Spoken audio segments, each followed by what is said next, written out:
bizim benim vakti geldi.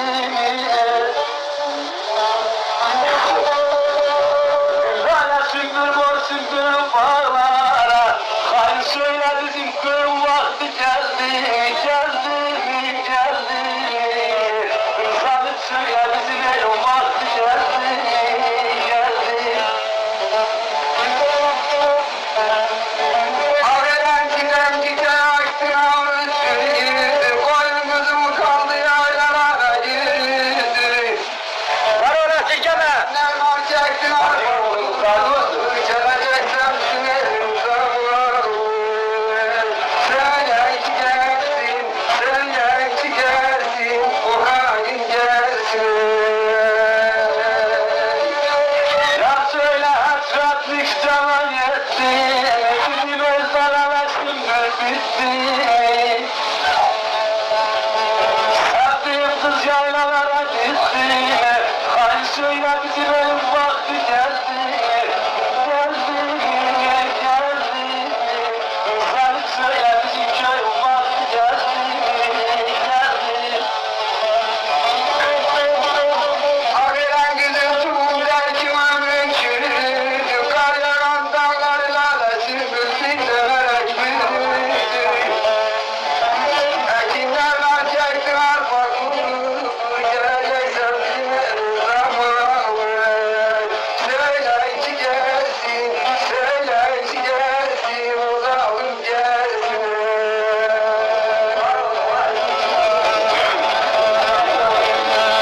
Kız hasretim bu bağrımı deliyor. Ne kadar var ne bir mektup salıyor.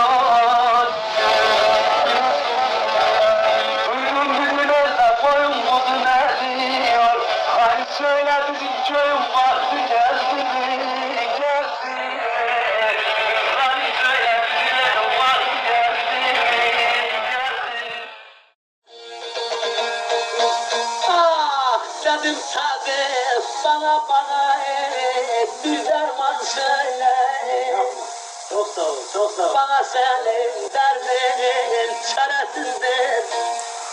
Vay Meryem, çok şükür.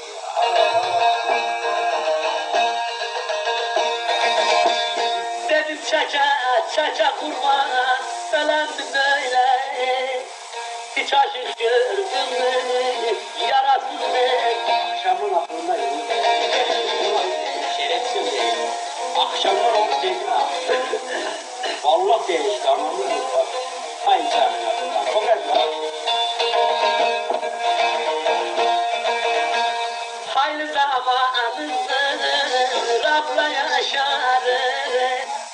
Damlan göç ederse durmaz kenar. Ay canım oğlum. Ne duracak abi? Sevgili saçlar. Çok zamandır ben bu derdi çekerim. Ne kadar gezdirsen kirasızdır. Doğru değil de boşu kadar kapalı öyle. Götürüp geliyor. Vay canım. Elime yanmasın. Gel.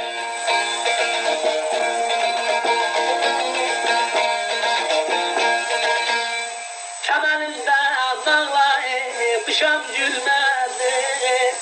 Keyfin için dünya sana gelmez. Ben bu derdi para inan almadım. Hak'tan gelen çile kardeş parasızdır. Ah dedim tabi bana bir derman söyle. Çok sağ ol, çok sağ ol. Bana senin derdin çaresizdir. Vay Meryem,